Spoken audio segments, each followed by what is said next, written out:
هاي مدرسة الشهيد محمد بشير حلي، فيها قاعة امتحانات، مركز امتحانات في ولدة جسر الشغور 8/6/2011، وطلاب خارجين من قاعة الامتحان. انسه يعطيك العافية. الله يعافيك. معلش فرجيني بطاقتك. تفضل. بس للكاميرا.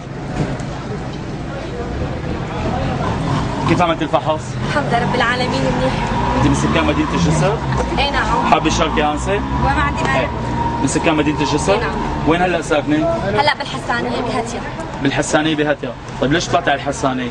بسبب الاوضاع المكركبه اللي عم بتصير بالجسر فما بس انا طلعت على الحسانيه، كل اهالي الجسر كلياتهم نزحوا لعنا على الحسانيه، فتح لنا المدارس وقعدناهم.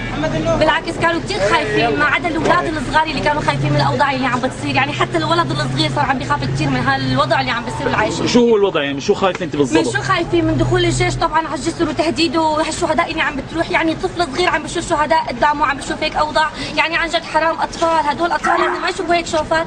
نحن العرب عم نقتل بعضنا الحمد لله. يعني انا ام ل3 اولاد، انا اولادي صار لهم 3 ايام ما ناموا، وانا عم بدرس عم بقدم بكالوريا، ما صار لي 3 ايام ما درست. كيف قدمت ما عرفت. طيب ليه؟ ما خايفين من الجيش اللي جاي، كل الليل ناطرين.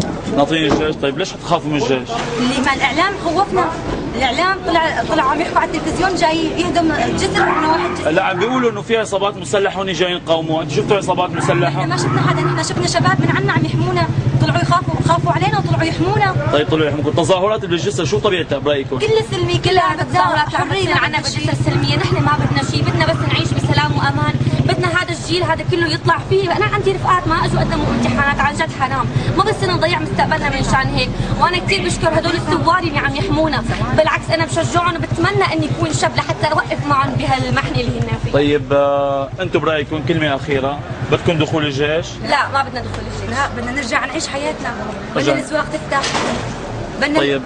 العالم ترجع تعيش تكفي حياتها، بدنا نقدم فحصنا سلام. طيب كلمه اخيره، انتم مع التظاهرات بسوريا ولا ضدها؟ التظاهرات السلميه ايه؟ التظاهرات السلميه؟ نعم مع التظاهرات 100%. نعم. طيب جسر